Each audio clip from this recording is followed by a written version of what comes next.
3 अक्टूबर 1985 Italy का cruise ship अकिली लाउरो 748 passengers और 320 crew members को लेकर जेनेवा से रवाना होता है। इस क्रूज को 11 दिन का सफर करना था और इसे इजिप्ट के अलेक्जेंड्रिया होते हुए इजराइल के एशडोड पोर्ट तक जाना था। क्रूज की कमांड कैप्टन जेरार्डो दे रोसा के हाथों में थी और मैक्स फीको क्रूज मैनेजर की भूमिका में थे। 748 पैसेंजर्स में सबसे ज्यादा अमेरिकन और ब्रिटिश थे, जबकि कुछ पैसेंजर्स इटालियन, जर्मन और ऑस्ट्रियन भी होते हैं। ज्यादातर लोग अपने परिवार के साथ छुट्टियां बिताने आए थे। इनमें से कई यात्रियों ने पहले से प्लान किया था कि 4 दिन की यात्रा के बाद वो इजिप्ट के अलेक्जेंड्रिया पोर्ट पर उतरेंगे और वहां से एक बस टूर लेकर पिरामिड्स ऑफ गीजा देखने जाएंगे। इसी सफर में अमेरिका के न्यूयॉर्क और न्यू जर्सी से आया एक समूह भी शामिल था, जिन्होंने थ्रिल के लिए अपनी जर्सी शोर की छुट्टियां छोड़कर इस क्रूज को चुना था। ये ट्रिप खास तौर पर 69 year old Jewish American businessman Leon Klinghoffer के लिए सबसे ज्यादा मायने रखता था। वो अपनी पत्नी मैरिलिन क्लिंगहोफर के साथ आए थे और इस ट्रिप को उन्होंने अपनी पत्नी के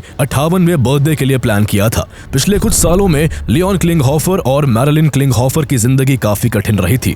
मैरिलिन ने हाल ही में कॉलन कैंसर को हराया था, जबकि लियोन 2 स्ट्रोक्स झेल चुके थे और अब ज्यादातर समय व्हीलचेयर पर रहते थे। समुद्र का पानी उस दिन एकदम शांत था। सूर्य की हल्की सुनहरी रोशनी पानी की लहरों पर टूट रही थी और अकिली लाउरो समुद्र को चीरते हुए ऐसे आगे बढ़ रहा था जैसे गैलेक्सीज में कोई तारा टिमटिमा रहा हो। 4 अक्टूबर तक शिप इटली के नेपल्स पहुंचा और फिर यहां से स्ट्रेट्स ऑफ मेसिना में एंटर कर गया। जहाज के डेक पर बच्चे खिलखिला रहे थे, बुजुर्ग धूप सेक रहे थे और कुछ लोग अपनी अपनी फोटो लेने में मशगूल थे। हर किसी को इस लंबी यात्रा के बाकी खूबसूरत दिनों का इंतजार था, लेकिन इन यात्रियों में 4 ऐसे लोग भी थे जिनके इरादे नेक नहीं थे। वो यहाँ घूमने या एंजॉय करने के मकसद से नहीं, बल्कि एक भयानक नियत के साथ आए थे। वो चारों बाकी लोगों से घुलने मिलने से बचते थे और पूछने पर खुद को नॉर्वेजियन बताते थे, लेकिन उन्हें फ्लुएंट इंग्लिश समझ नहीं आती थी। क्रूज मैनेजर मैक्स फीको को उनकी गतिविधियां थोड़ी अजीब लगी, लेकिन जहाज पर इतनी भीड़ होने के कारण किसी ने उन पर ज्यादा ध्यान नहीं दिया और शिप अपनी रफ्तार से आगे बढ़ता रहा। करीब 3 दिन की ट्रैवलिंग के बाद 6 अक्टूबर को अकिली लाउरो मेडिटेरेनियन सी में एंटर कर गया। उस दिन मैरिलिन क्लिंगहोफर का बर्थडे भी था। ऐसे में केक काटा गया और तालियों की गड़गड़ाहट और हैप्पी बर्थडे मैरिलिन की गूंज ने शिप के पूरे माहौल को और ज्यादा खुशनुमा बना दिया। उस समय किसी को अंदाजा नहीं था कि कुछ ही घंटों बाद इसी जहाज पर एक ऐसी घटना होने वाली है जो इस क्रूज, उसके पैसेंजर्स और कई देशों के रिश्तों को हमेशा के लिए बदल देगी। 7 अक्टूबर की सुबह शिप इजिप्ट के अलेक्जेंड्रिया पोर्ट पहुंच जाती है। यहाँ 651 पैसेंजर्स अपने प्लान के अकॉर्डिंग इजिप्ट के बेहद सुंदर पिरामिड्स देखने के लिए कायरो की बस टूर पर निकल पड़ते हैं। उन्हें 14 घंटे बाद इजिप्ट के पोर्ट सैड में इस शिप से दोबारा मिलना था। इस तरह अब शिप में क्रू के अलावा केवल 97 पैसेंजर्स बचे, जिनमें लियोन क्लिंगहोफर, उनकी पत्नी और उनके दोस्त भी शामिल थे। कुछ घंटे के ब्रेक के बाद कैप्टन जेरार्डो दे रोसा शिप की डायरेक्शन अलेक्जेंड्रिया पोर्ट से 225 किलोमीटर वेस्ट में मौजूद पोर्ट सैड की ओर मोड़ देते हैं। इस बीच क्रूज का कैबिन वार्डन बचे हुए पैसेंजर्स के कैबिन में जा जाकर उनको कॉम्प्लीमेंट्री फूड्स दे रहा था। ऐसे में कैबिन वार्डन उन चारों पैसेंजर्स के कैबिन पर भी पहुंचा जो खौफनाक इरादे के साथ आए थे। गलती से उस समय इन चारों पैसेंजर्स के कैबिन का दरवाजा खुला हुआ था। ऐसे में कैबिन के अंदर एंटर करते ही कैबिन वार्डन ने जो देखा, उसकी आंखें फटी की फटी रह गई। उन चारों लोगों के पास खतरनाक वेपन्स थे और उस वक्त वो लोग उन वेपन्स को साफ कर रहे थे। दरअसल उन दिनों क्रूज शिप्स की सिक्योरिटी बहुत बेसिक होती थी और इसी का फायदा उठाकर वो मिलिटेंट्स अपने वेपन्स को इटली के पोर्ट तक अपनी गाड़ी के ऑयल टैंक में छिपा कर लाए थे। अपने कैबिन में कैबिन वार्डन को देखते ही उन चारों मिलिटेंट्स के भी होश उड़ गए, क्योंकि उनकी प्लानिंग को एग्जीक्यूट करने में अभी काफी समय बचा था। लेकिन पकड़े जाने के डर से उन्होंने अगले ही पल कैबिन वार्डन पर बंदूक तान दी और उसे हॉस्टेज बना लिया। इसके बाद चारों हाईजैकर्स अपने कैबिन से निकलकर डाइनिंग हॉल में आ गए और अपने ऑटोमेटिक वेपन से गोलीबारी करने लगे। गोलियों की तड़तड़ाहट से शांत और सुकून भरा माहौल अचानक अफरा तफरी में बदल गया। लोग घबराकर इधर उधर भागने लगे, लेकिन अफसोस शिप समुद्र के बीच में था और उनके पास शिप में मौजूद कुछ मीटर के अलावा कहीं और भागने की कोई जगह नहीं थी। देखते ही देखते चारों तरफ भय और खामोशी का माहौल छा गया। इससे पहले कि हाईजैकर्स शिप के रेडियो रूम तक पहुंचते, एक रेडियो ऑपरेटर ने एक SOS कॉल के माध्यम से अकिली लाउरो की हाईजैकिंग की खबर को ब्रॉडकास्ट कर दिया, जिसे स्वीडन के एक रेडियो स्टेशन ने रिसीव कर लिया। हाईजैकर्स को इसका पता नहीं चला, लेकिन कुछ ही मिनटों बाद उन्होंने शिप का पूरा कम्युनिकेशन सिस्टम तहस नहस कर दिया। इसके बाद हाईजैकर्स ने बंदूक की नोक पर कैप्टन जेरार्डो दे रोसा को भी बंधक बना लिया और उन्हें आदेश दिया कि शिप को सीरिया के पोर्ट टार्टस की ओर मोड़ दिया जाए। हाईजैकर्स ने कैप्टन को धमकी दी कि वो केवल 4 नहीं बल्कि 20 लोग हैं और जरा सी होशियारी दिखाने पर वो सभी को गोलियों से भून देंगे। उधर जो पैसेंजर्स कायरो टूर पर गए थे वो शाम तक अपना टूर पूरा करके पोर्ट सेड पहुंच गए, लेकिन वहां पहुंचने पर उन्हें ये देखकर हैरानी हुई कि वहां अकीली लाउरो नहीं पहुंचा था। पहले उन्हें बताया गया कि सुएज कैनाल में लगने वाले ट्रैफिक के चलते अकीली लाउरो लेट हो गया है, लेकिन अगले 3 घंटे के इंतजार के बाद भी जब क्रूज नहीं आया तो उन्हें सच बता दिया गया कि अकीली लाउरो हाईजैक हो चुका है। लेकिन सवाल यह था कि आखिर ये चारों हाईजैकर्स थे कौन? इन्होंने अकीली लाउरो को हाईजैक क्यों किया था? आगे उन्होंने इन पैसेंजर्स के साथ क्या किया और कैसे इस एक हाईजैकिंग ने दुनिया के कई देशों को एक दूसरे के खिलाफ खड़ा कर दिया।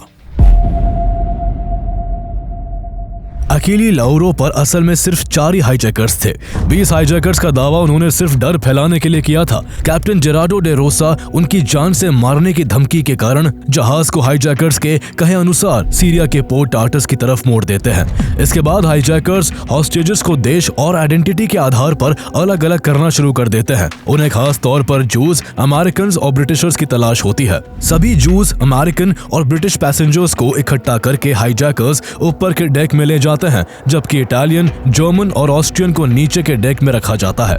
हालांकि अमेरिकन जूस होने के बावजूद लियोन क्लिंगहोफर को नीचे के कैबिन में ही छोड़ दिया गया, क्योंकि व्हीलचेयर की वजह से उन्हें ऊपर ले जाना हाईजैकर्स के लिए मुश्किल हो रहा था। लेकिन उनकी वाइफ मैरिलिन क्लिंगहोफर को बाकी जूस हॉस्टेजेस के साथ ऊपर के कैबिन में बंद कर दिया गया। जब हाईजैकर्स को लगा कि पूरी सिचुएशन उनके कंट्रोल में है तो वो अपनी डिमांड रखते हैं कि इजराइल अपने जेल में बंद 50 पैलेस्टीनियन प्रिजनर्स को रिहा करे, नहीं तो इसका अंजाम बहुत बुरा होगा।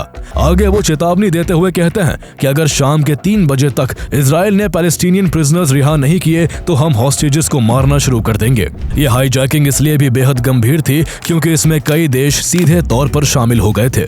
शिप इटालियन था, उस पर सवार बहुत से पैसेंजर्स अमेरिकन एंड ब्रिटिश थे और हाईजैकिंग इजिप्ट में की गई थी। हाईजैकर्स खुद को पैलेस्टीनियन लिबरेशन फ्रंट PLF का बता रहे थे और शिप को सीरिया की ओर ले जाकर इजराइल पर दबाव डाल रहे थे कि वो 50 पैलेस्टीनियन प्रिजनर्स को छोड़े। यानी एक ही घटना में Italy, Egypt, USA, Britain, Israel, Palestine और सीरिया ये 7 देश सीधे तौर पर फंस चुके थे। इटली और इजिप्ट इस मामले को बिना हाथ मैले किए डिप्लोमेटिक लेवल पर बातचीत करके सुलझाना चाहता था, जबकि अमेरिका इन हाईजैकर्स को टेररिस्ट करार देकर इन पर जरा भी रहम नहीं खाना चाहता था और इन्हें हाईजैकिंग के लिए सबक सिखाना चाहता था। ऐसी सिचुएशन में इजराइल का भी सख्त रुख था और वो किसी भी कीमत पर अपनी जेल से 50 पैलेस्टीनियन प्रिजनर्स को रिहा करने के लिए राजी नहीं हुआ। 8 अक्टूबर की दोपहर तक भी इजराइल का जवाब साफ था कि किसी भी हाल में एक भी प्रिजनर रिहा नहीं होगा। इससे चारों हाईजैकर्स बौखला जाते हैं और अब वो ये डिस्कस करना शुरू कर देते हैं कि पहले किस पैसेंजर को मारा जाए। काफी सोच विचार करने के बाद हाईजैकर्स ने तय किया कि सबसे पहले लियोन क्लिंगहोफर को मारा जाएगा, क्योंकि वो जूइश होने के साथ साथ अमेरिकन सिटीजन भी थे। वो व्हीलचेयर का इस्तेमाल करते थे और अपनी हालत की वजह से खुद को बचाना या हिलना ढुलना भी उनके लिए बेहद मुश्किल था। ऐसे में उनकी जान लेना बाकियों के कंपैरिजन में बेहद आसान था। ऐसा करके हाईजैकर्स अमेरिका और इजराइल दोनों को चोट पहुंचाना चाहते थे। इसके बाद हाईजैकर्स क्लिंगहोफर को उनकी व्हीलचेयर समेत खींचते हुए शिप के स्टर्न तक ले जाते हैं और उनके सिर और छाती में गोली मार देते हैं, जिससे उनकी तुरंत मौत हो जाती है। इसके बाद हाईजैकर्स उनकी डेड बॉडी को व्हीलचेयर सहित समुद्र में फेंक देते हैं। इस दौरान कई पैसेंजर्स ने गोलियों की आवाज और पानी में कुछ भारी चीज गिरने की आवाज सुनी, जिसे सुनकर वो डर से कांपने लगते हैं। थोड़ी देर बाद एक हाईजैकर खून से सने कपड़ों में वापस ब्रिज पर पहुंचता है और कैप्टन जेरार्डो दे रोसा से कहता है, मैंने एक अमेरिकन की जान ले ली है और अगर जल्दी हमारी मांगे पूरी नहीं की गई तो अगला नंबर एक ब्रिटिश पैसेंजर का होगा। इस समय तक क्रूज शिप सीरिया के टार्टस पोर्ट के काफी करीब पहुंच चुका था। ऐसे में हाईजैकर्स कैप्टन दे रोसा के जरिए सीरियन अथॉरिटी से शिप को टार्टस पोर्ट पर डॉक करने की परमिशन मांगते हैं, लेकिन सीरिया की तरफ से जवाब आता है, go back where you came from. Syria ने ऐसा इसलिए किया क्योंकि वो अमेरिका से टकराना नहीं चाहता था। अमेरिका पहले ही मेडिटेरेनियन कोस्ट पर स्थित सभी देशों को चेतावनी दे चुका था कि कोई भी अपने पोर्ट पर अकीली लाउरो को डॉक ना होने दे। सीरिया से परमिशन ना मिलने के बाद हाईजैकर्स कैप्टन को शिप लीबिया की ओर मोड़ने का आदेश देते हैं। समय तेजी के साथ निकलता जा रहा था और हर बीतते मिनट के साथ पैसेंजर्स की जिंदगी मौत के साए में चलती चली जा रही थी। चूंकि हाईजैकर्स ने 50 पैलेस्टीनियन प्रिजनर्स को रिहा करने की मांग रखी थी, इसलिए अमेरिकन और Italian government Palestine Liberation Organization PLO के चेयरमैन यासिर अराफत से कॉन्टैक्ट करते हैं ताकि पता चल सके कि इस हाईजैकिंग में उनका कोई रोल है या नहीं। अराफत ने इसे तुरंत कंडेम किया और इन्वॉल्वमेंट से साफ इनकार कर दिया। उन्होंने कहा कि वो इस मामले को शांतिपूर्वक सुलझाने के लिए अपनी तरफ से हर संभव कोशिश करेंगे। इसके बाद वो अपने 2 सहयोगी अबू अब्बास और हानी अल हसन को नेगोशिएटर्स बनाकर इजिप्ट भेज देते हैं और किसी भी तरह से हाईजैकर से बातचीत करके इस मुद्दे को सुलझाने का आदेश देते हैं। अबू अब्बास PLO के internal faction Palestinian liberation front PLF का हेड था। उसने सिप्रस के रेडियो स्टेशन के जरिए हाईजैकर से कांटेक्ट किया और उन्हें वापस पोर्ट साइड लौटने के निर्देश दिए। साथ ही सभी पैसेंजर्स से अच्छे से पेश आने को कहा। हाईजैकर्स और अबू अब्बास के बीच इस बातचीत को ब्रिज पर मौजूद शिप मैनेजर मैक्स फीको और कैप्टन डे रोसा भी सुन रहे थे और अबू अब्बास ने हाईजैकर्स की ओर से उनसे माफी भी मांगी। यहाँ दिलचस्प बात यह है कि इस हाईजैकिंग का मास्टरमाइंड कोई और नहीं बल्कि अबू अब्बास ही था, जो बीच में नेगोशिएटर बना हुआ था। ऐसा कहा जाता है कि उसने ये प्लानिंग इतनी सीक्रेसी से की थी कि इस बारे में PLO के चेयरमैन यासिर अराफत को भी नहीं पता था। असल में उसका मकसद शिप को हाईजैक करने का था ही नहीं, बल्कि वो इस शिप के जरिए अपने गुर्गों को इस शिप की लास्ट डेस्टिनेशन इजराइल के अशदोद पोर्ट पहुंचाना चाहता था। वहां जाकर हाईजैकर्स इजराइल के एक मिलिट्री बेस को निशाना बनाकर ट्यूनीशिया पर हुए इजरायली अटैक का बदला लेना चाहते थे, लेकिन बीच में ही कैबिन वार्डन द्वारा वेपन्स देख लिए जाने के कारण पूरा प्लान बिगड़ गया और उन्हें बीच समुद्र में ही शिप को हाईजैक करना पड़ा। पर अब कई देशों के शामिल होने से PLO चेयरमैन अराफत पर भारी दबाव था, इसलिए अबू अब्बास को भी समझ आ गया कि अब नेगोशिएशन करना ही सबसे अच्छा रास्ता है ताकि उसकी डायरेक्ट इन्वॉल्वमेंट छुपी रहे। अपने आका अबू अब्बास के निर्देश पर हाईजैकर समझौते के लिए मान जाते हैं और 8 अक्टूबर की रात करीब 7 बजे शिप को वापस पोर्ट साइड की ओर मोड़ दिया जाता है। हाईजैकर्स कैप्टन डे रोसा और अबू अब्बास के बीच जो बातचीत हुई थी उसको इजरायली इंटेलिजेंस एजेंसी मोसाद ने इंटरसेप्ट कर लिया था और इसकी रिकॉर्डिंग अमेरिका को भेज दी। इससे अमेरिका को साफ पता चल गया कि इस हाईजैकिंग के पीछे असली दिमाग अबू अब्बास का ही है। ऐसे में अमेरिका मिलिट्री एक्शन के जरिए एक रेस्क्यू मिशन के लिए मचल उठता है। इधर इजिप्ट और इटली अबू अब्बास और हनी अल हसन के जरिए हाईजैकर से नेगोशिएशन करने की तैयारी में जुटे हुए थे। जैसे ही 9 अक्टूबर की सुबह 7:30 बजे अकीली लाउरो पोर्ट साइड पहुंचता है, कुछ देर बाद अबू अब्बास और हनी अल हसन भी वहां पहुंच जाते हैं और वो इजिप्ट और इटली की ओर से हाईजैकर से बातचीत शुरू कर देते हैं। माहौल को इस तरह पेश किया गया जैसे गंभीर ऑफिशियल नेगोशिएशन चल रही हो। इस बातचीत के बाद उसी दोपहर PLO के चेयरमैन यासिर अराफत ने इटालियन प्राइम मिनिस्टर क्रैक्सी से बात की और कहा कि हाईजैकर सभी हॉस्टेजेस को छोड़ने के लिए तैयार है, लेकिन इसके बदले हाईजैकर्स को सुरक्षित निकलने दिया जाए और उनसे इटली, ब्रिटेन, अमेरिका और वेस्ट जर्मनी के ऑफिशियल्स खुद पोर्ट साइड आकर बातचीत करें। ऐसे में इटली एम्बेसडर जियोवानी मिग्लियोलो ने बाकी देशों के एम्बेसडर से पोर्ट साइड चलने की रिक्वेस्ट की, लेकिन अमेरिकी राजदूत निकोलस ए वेलियोटिस ने यह कहते हुए मना कर दिया कि ऐसा करने से हाईजैकर्स इसे अपनी जीत मानेंगे और अमेरिका की नीति है कि वो आतंकवादियों से कभी नेगोशिएशन नहीं करता। इन सब के बीच शिप के कैप्टन की ओर से एक मैसेज आता है जो कह रहे थे, मैं अकेली लाउरो का कैप्टन बोल रहा हूं और मेरे साथ मेरे सभी क्रू मेंबर्स और सभी पैसेंजर्स सुरक्षित है। असल में ये मैसेज शिप पर मौजूद एक हाईजैकर मुल्की ने कैप्टन डे रोसा से बंदूक की नोक पर बुलवाया था ताकि सभी की सेफ्टी की बात सुनकर सभी देश हाईजैकर्स को सेफ पैसेज देने के लिए तैयार हो जाए। कैप्टन डे रोसा के इस मैसेज को आधार बनाते हुए इजिप्ट के फॉरेन मिनिस्टर ने चारों एम्बेसडर्स से फिर मुलाकात की और दबाव डाला कि हाईजैकर्स को गिरफ्तार करने के बजाय PLO के हवाले कर दिया जाए। US एम्बेसडर निकोलस वेलियोटिस और ब्रिटिश एम्बेसडर ने इसका कड़ा विरोध किया, लेकिन इजिप्ट के साथ साथ इटालियन एम्बेसडर और वेस्ट जर्मन एम्बेसडर इस समझौते के लिए राजी हो गए। ऐसे में अमेरिका के विरोध के बावजूद इजिप्शियन गवर्नमेंट ने हाईजैकर्स को सुरक्षित निकालने की प्रक्रिया शुरू कर दी। शाम 5 बजे चारों पैलेस्टीनियन हाईजैकर्स को एक बोट से किनारे ले जाया गया। जैसे ही सभी हाईजैकर्स सुरक्षित इजिप्ट के भीतरी इलाके में पहुंचे, इजिप्ट के लोकल लोग जोर जोर से फिदाईन फिदाईन अल्लाहू अकबर कहकर उनका स्वागत करते हैं। इस तरह हाईजैकिंग के 3 दिन बाद अब फाइनली अकीली लाउरो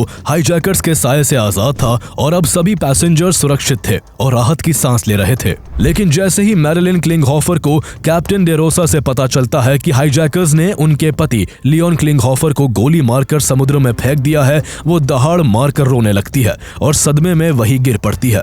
जल्द ही इस बात की खबर अमेरिका तक पहुंचती है कि उसका एक सिटीजन हाईजैकर्स द्वारा मार दिया गया है। इस खबर से अमेरिका का गुस्सा 7वें आसमान पर पहुंच जाता है। अमेरिका तुरंत इजिप्ट पर दबाव बनाता है कि हाईजैकर्स को उसे सौंप दिया जाए ताकि उन्हें अमेरिका में सजा दी जा सके। एक पैसेंजर की मौत की खबर से अब इटली भी हाईजैकर्स को पनिश करना चाहता था और उसका कहना था कि चूंकि शिप इटालियन था जिस पर कत्ल हुआ, इसलिए हाईजैकर्स पर इटली में मुकदमा चलना चाहिए। ऐसे में इजिप्ट बीच में फंसता हुआ दिख रहा था। इजिप्ट के प्रेसिडेंट होस्नी मुबारक हाईजैकर्स को अमेरिका या फिर इटली को सौंपकर अरब वर्ल्ड में अपना समर्थन भी नहीं खोना चाहते थे और साथ ही यूएस द्वारा इजिप्ट को दी जा रही अरबों डॉलर की सहायता को भी नहीं गंवाना चाहते थे। ऐसे में उन्होंने तय किया कि वो हाईजैकर्स को जल्द से जल्द इजिप्ट से बाहर निकालकर इस मामले से अपना पल्ला झाड़ लेंगे। इसके बाद उन्होंने एक बयान जारी करते हुए कहा कि जहाज इटालियन था जिसमें कोई इजिप्शियन यात्री नहीं था, ना ही हाईजैकर्स इजिप्शियन थे और घटना इजिप्ट की मैरीटाइम सीमा से बाहर हुई, इसलिए इजिप्ट के पास उन्हें रोकने का कोई कानूनी आधार नहीं है। इसके बाद इजिप्ट ने सीक्रेटली पीएलओ को 48 घंटे का समय दिया कि वो हाईजैकर्स को किसी सुरक्षित देश ले जाए, लेकिन वही दूसरी ओर उन्होंने मीडिया के माध्यम से ये झूठी खबर फैला दी कि हाईजैकर्स पहले ही इजिप्ट छोड़ चुके हैं। हालांकि यूएस इंटेलिजेंस के पास जानकारी थी कि हाईजैकर्स अभी भी इजिप्ट में ही मौजूद है, इसलिए अमेरिका ने तय किया कि वो बीच रास्ते में ही हाईजैकर्स को पकड़ लेगा। इजिप्ट के अंदर छिपे इन हाईजैकर्स को ट्रैक करने में अमेरिका के साथ साथ इजराइल भी लगा हुआ था। 10 अक्टूबर 1985 की सुबह Israel military attache major general Uri Simhoni ने American security official Oliver North को यह जानकारी दी कि हाईजैकर्स कायरो के पास मौजूद अलमाजा एयरबेस में मौजूद है।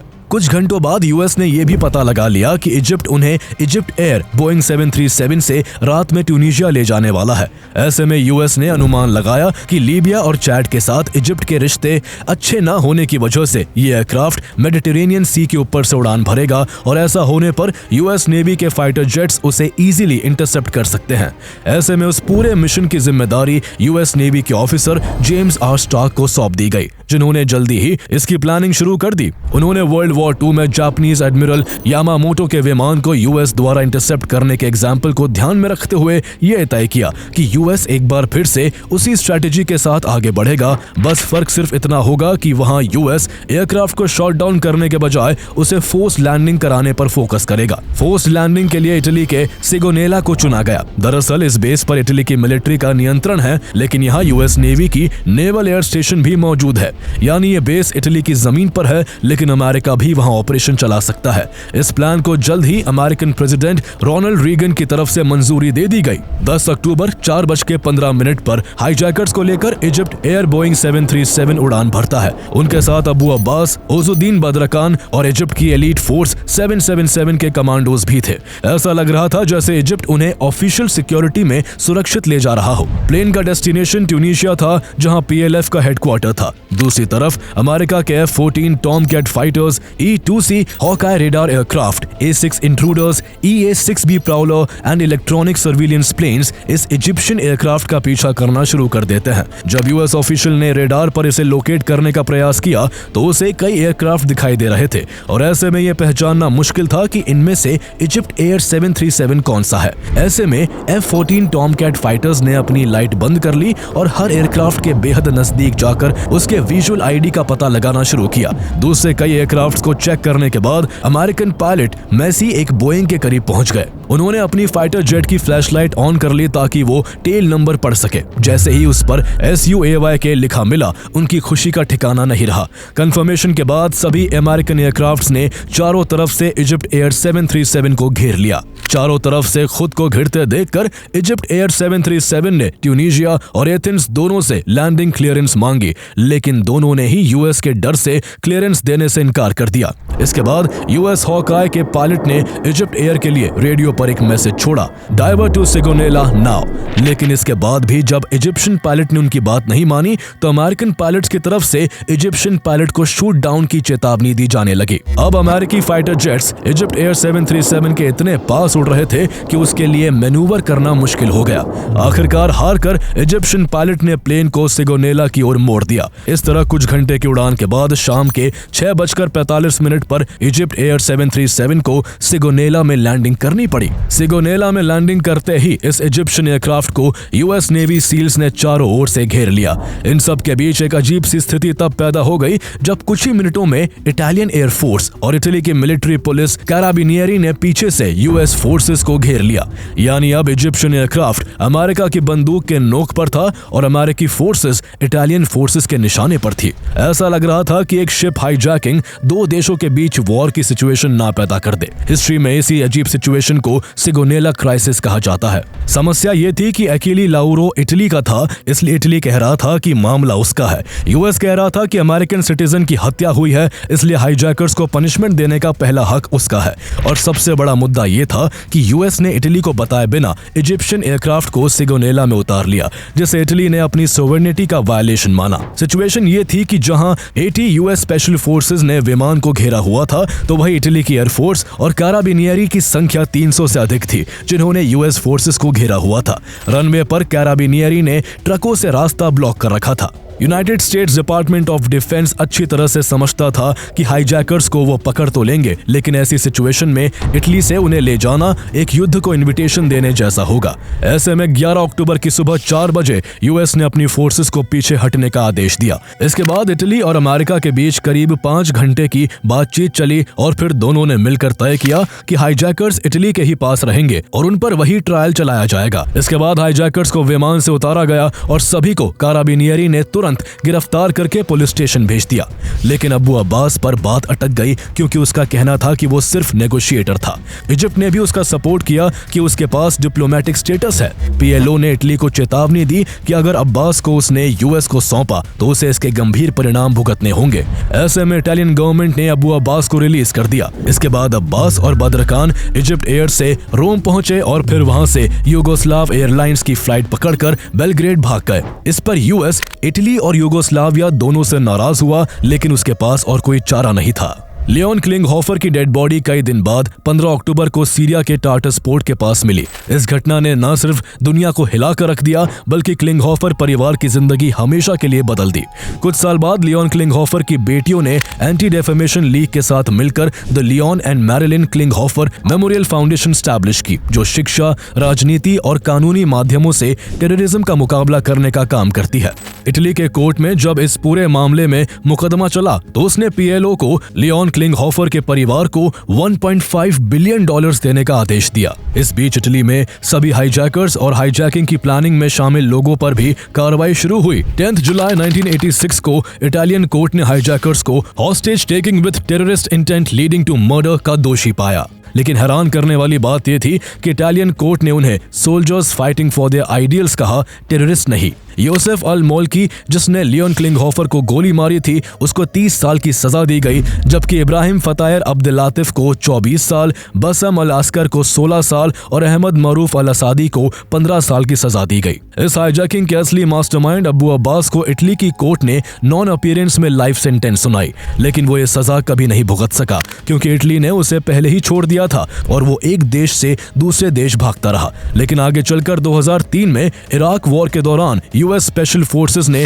बगदाद के साउथ में एक सेफ हाउस पर छापेमारी कर अब्बू अब्बास को पकड़ लिया और 2004 में अमेरिकन कस्टडी में ही उसकी मौत हो गई। हाईजैकिंग के बाद अकेली लाउरो शिप फिर से कुछ समय तक क्रूज सर्विस में चलता रहा, लेकिन 30 नवंबर 1994 को सोमालिया के कोस्ट के पास इस शिप में आग लग गई। सभी पैसेंजर्स को निकाल लिया गया, लेकिन आग पर काबू न पा सकने की वजह से 2 दिसंबर 1994 को ये शिप वही डूब गया। अकेली लाउरो हाईजैकिंग ने साबित किया कि कभी-कभी एक हाईजैकिंग केवल एक शिप का मामला नहीं होता, बल्कि एक ग्लोबल पॉलिटिक्स को हिला सकता है, कई देशों को एक दूसरे के खिलाफ खड़ा कर सकता है। ऐसे में एक घटना दुनिया को बताती है कि टेररिज्म किसी एक देश की समस्या नहीं, बल्कि पूरी दुनिया के लिए खतरा है, और अगर दुनिया मिलकर इसका मुकाबला ना करे तो एक छोटी सी घटना भी कई देशों को युद्ध की कगार पर ला सकती है।